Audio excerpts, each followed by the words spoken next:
पश्चिम टोकाला इतिहासात हिरकणीचा बुरुज म्हणतात. हिरा नावाची माता दूध विकायला आली होती गडावर. सूर्य मावळला की दरवाजा बंद व्हायचा. गडाचा उत्तरेकडचा मुख्य दरवाजा बंद झाला. हिरा होळीच्या माळापासून गडाच्या गेट पर्यंत गेली आणि चांगोजी काटकरांना विनंती केली, मला सोडा, माझं बाळ खाली आहे. ते म्हणतात, नाही हिरा, महाराजांची आज्ञा आहे. बाळाच्या प्रेमासाठी ती माय माऊली रायगडाचा पश्चिमेकडचा कडा उतरून खाली गेली. ही बातमी शिवायानं कळाली आणि या रायगडावरून जर एक महिला उतरेल याचा अर्थ शत्रूचा धोका आहे. रायगडाचा पश्चिमेकडचा कडा तासून घेतला. तटबंदी उभारून तोफा ठेवल्या गेल्या आणि त्या कडेला इतिहासामध्ये हिरकणीचा बुरुज म्हणतात. महाराज म्हणतात, हिरा, हिरा हा कडा उतरून दाखवा. हिरा म्हणते, नाही राज, कडा उतरत होते ते माझ्या डोळ्यासमोर माझं लेकरू होतं महाराज. मी आता खाली पाहिलं राज, मला आता दरी दिसते राज.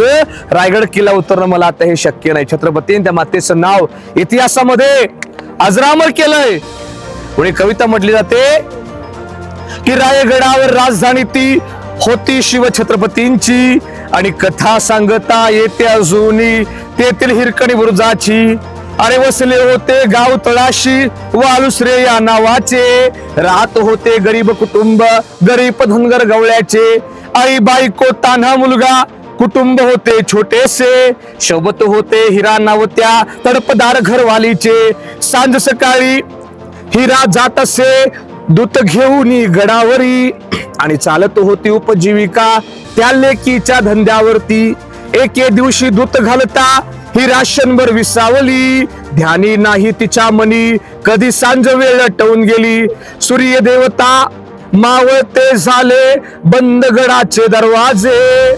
मनात भ्याली हिरा म्हणाली, घरी ताने बाळ माझे. हात जोडून करी विनवणी म्हणे, गडकरी जाऊ द्या खाली मला. आणि गडकरी म्हणे, नाही आज्ञा शिवरायांची आम्हाला.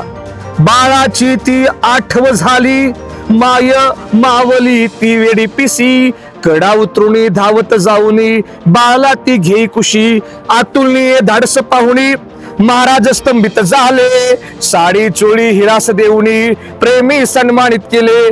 कड्यावर त्या अरे बुरुज बांधिला साक्ष आईच्या प्रेमाची. आणि कथा सांगता येते अजूनही तेथे हिरकणी बुरुजाचे. महाराजांनी रायगडाच्या पैथ्याला जे गाव आहे त्या गावाला हिरकणीवाडी असं नाव दिलं.